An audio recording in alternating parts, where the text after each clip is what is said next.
All right, we'll start with questions for Coach Miller. Justin Spears, Arizona Daily Star, you're first. Coach, with Benedict moving to the starting lineup and having a game like he had tonight, just what do you have to say after this? Well, Ben has a lot of talent, and as I've explained, numerous times in our time together, you can kind of see him developing almost week by week. Each week he's a little bit more confident, more sure of himself. He has a beautiful looking shot, and as he's worked, and Ben deserves a lot of credit. He works at it constantly, before practice, after practice. I don't know if he's missed a practice since he's been here, but he's starting to really develop into a special player. Tonight, it wasn't that he was just red hot. I thought he really let the game come to him. His teammates found him, and I was also equally happy with his improvement defensively. As he's out there a little bit more, I think he's more sure of himself as a defender. And for Jordan Brown to have 25 coming off the bench, what did you like about his game and what he was able to do tonight? Yeah, we changed the lineup, but it wasn't really to Jordan's detriment. His role and his minutes will continue to be about the same, if not moving towards playing more. But sometimes when you take a guy out of the lineup, it gives him a chance to watch the beginning of the game, watch kind of things settle in, and he can enter the game with kind of a different mind frame than being out there at the tip. Jordan started every game for us. One of the things that I like about Christian is Christian's our best low post defender. He does a lot of things that help our defense.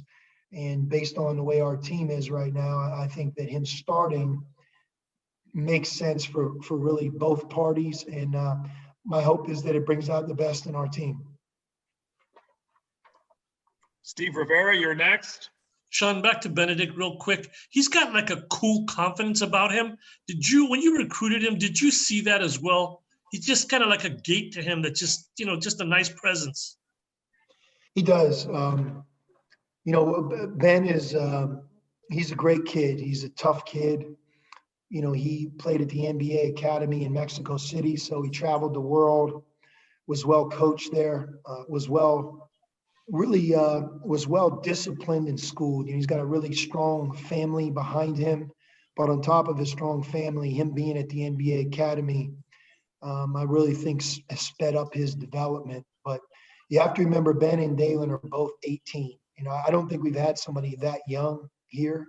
So he really should be a senior in high school. And I think he obviously has a very, very bright future. The play of the game for me was when he ran as hard as he did defensively and blocked the shot. I mean, aren't too many guys can block it, but the fact that he gave that type of effort and got the block, those are the plays that we need to make. Quite frankly, those are some of the plays we needed to make last week. And, you have to start somewhere. And hopefully this game gives not only Ben more confidence in that area, but our team as well. And just after last week, did you need a game like this just to kind of get through it and just play well and then move on? I don't know. I know we needed a win. We did some really good things, Steve, in both games in McHale. It doesn't mean much if the final score isn't supportive of that, but our offense in both games, our ability to play 40 minutes and take care of the ball, to score, we did some good things. There were times, especially against USC, that I thought our defense was really intact, for a lot of the first half. But as you guys well know, you got to be a 40-minute team. To beat the best teams, you have to be able to sustain that good play, both on defense and offense. But I keep talking about taking care of the ball. We had 10 turnovers tonight. I know we had a couple very late, but 21 assists and 10 turnovers. I think this is now the 5th or 6th game in a row where we're playing in and around 11 turnovers. So our ability to take care of the ball, that's big. We're going to miss Jamal Baker a lot. Jamal, one of his gifts as a player is he's very bright. He makes good decisions. And, as you guys know, he takes care of the ball at a very, very high level. So we lost that. And, we just have to make sure that we continue to take care of the ball without him. David Kelly, KVOA. David. Hey, Sean, I know that Oregon State wanted to play this game tonight, and you as an opponent, I know you guys want to play as many games as you can. But in terms of competitive fairness, why was this game, in your mind, permitted to happen tonight? I don't understand your question.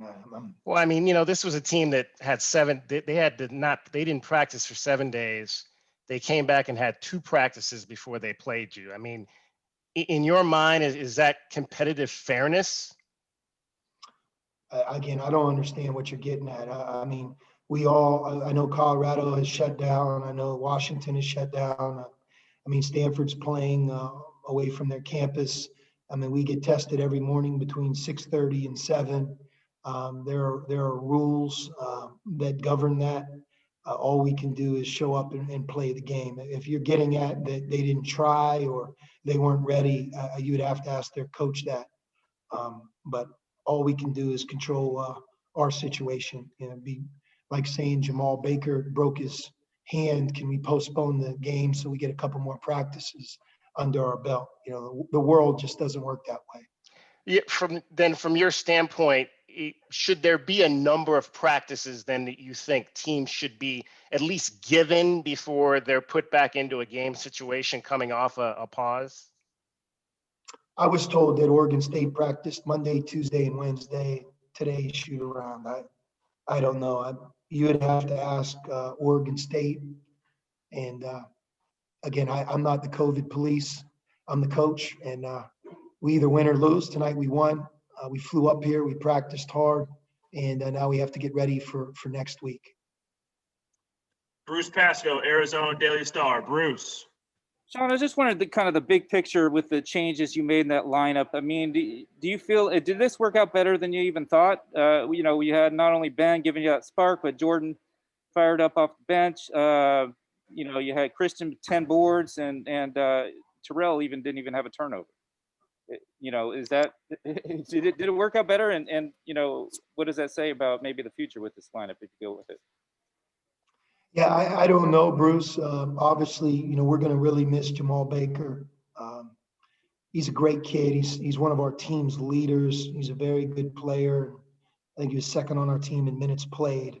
So, our charge is to find a way to get ready, give some of the current players that we have a bigger role, a different opportunity. I thought we practiced very well the last 3 or 4 days, hard. And for the most part tonight, our defense was intact. Not the entire game. We let down a little bit there in the second half, but I thought for some of the game that was the best that we could do in terms of effort, togetherness, cohesiveness. I didn't look at Oregon State as taking ill-advised shots or not being able to run their offense. I thought we guarded them very well, and we have to build on it. We've had good defensive performances throughout the season. But again, it's sustaining that throughout a 40-minute game against good teams. It's also about sustaining it from one game to the next. There's a lot of teams that can do good things on offense and defense for a game, 2 in a row, 3 in a row, but then they can't sustain it. And I think one of the things we're trying to get better at is just, having an identity that we can count on. And we have to be a better overall defensive team than we were really the last 2.5 games, half of the game against Washington State.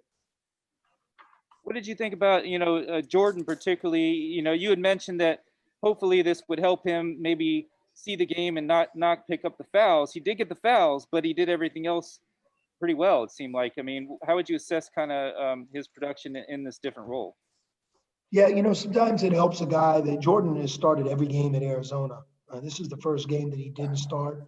And one of the things that we tried to really talk to him about is it's not as if Jordan Brown did anything wrong or he didn't get it done last week. We had a lot of players and a coaching staff that didn't get it done last week against USC and UCLA. But if you allow a good player who's working hard, who can give you more, and you sometimes allow him to see the start of the game from the bench and then kind of come into game at a different time, it takes the pressure off. I feel the same way about Dalen. Dalen is an instrumental and important part of our team. Not having to worry about producing as a starter and be able to come in the game and kind of pick his spots to play his game. Both of those guys, I think, are high quality players. Jordan in particular, having 25 points, it's not easy to score 25 points. Going 10 for 12 from the floor, it's certainly not easy to do that as well. If I could ask you also, I know Kurt didn't make the trip, and Nate said he broke his nose, and I was just wondering. I mean, he's not back for another few weeks, but do you have any idea of the timeline of that? Should he be healed by the time he gets eligible anyway? I don't know. He broke his nose. Jamal broke his thumb. Matt Wayne had an illness. We kept him at home. It's what happens during the course of the season, especially in the month of January. You have to be able to kind of play through it. And that's why it's such a team sport. You're counting on players to step up. Tonight, Ben Matherine stepped up. Jordan Brown stepped up. I thought Julius Tabelis continues to play very good basketball.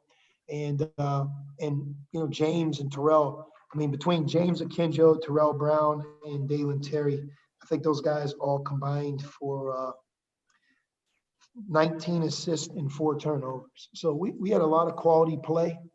Most importantly, all that we can control is, were we prepared? Were we ready? Do we feel like we gave our best? And I would say that we went 3 for 3, and the final score was indicative of that. Again, I know Oregon State had some issues, but so do we. Thanks. Ryan, Arizona Daily Wildcat. Ryan. Hey, Tabelis, as you just mentioned, had another good game with 15 points, 5 rebounds. When recruiting him along the way, did you think he can make this type of impact on this team this early on? Yes, we were familiar with Julius as a player. He's a very talented young man. Like a lot of freshmen, each of those guys seemed to hit their stride at a different point. And I thought he started to hit his stride being comfortable about 10 to 14 days ago. We're at a point now where we have to make sure that we get him the ball in scoring position. Tonight, one of the things that I thought happened is we got away from getting him the ball at times because, he's so efficient right now in getting fouled, scoring from 2, and, utilizing that advantage he has on a lot of times the player that's guarding him. We got away from that a little bit here tonight, but those are always things you can learn from a game, good and bad. Just like last week, there's a number of things that we really tried to point to of areas that we were good at, segments of the game that we played at a winning level. Tonight, there's certain things that I think, we can point to obviously grow and be better at, but it's good to come up here and win on the road. I've been up here with some really good teams that have left with a hard-fought loss. So winning on the road, we'll take it. This is our third Pac-12 road win.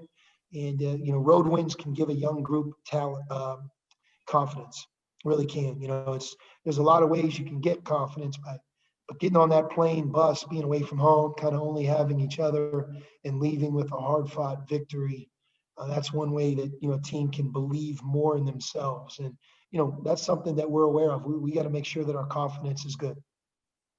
And we'll end with Steve Rivera. Steve. Sean, real quick, how soon would you know if you are able to go on Monday in a game?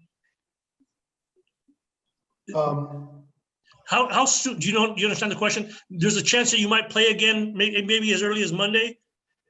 Yeah. So you're talking about a non-conference game? Yeah. When would you know? We'll probably know maybe as soon as tomorrow, Steve.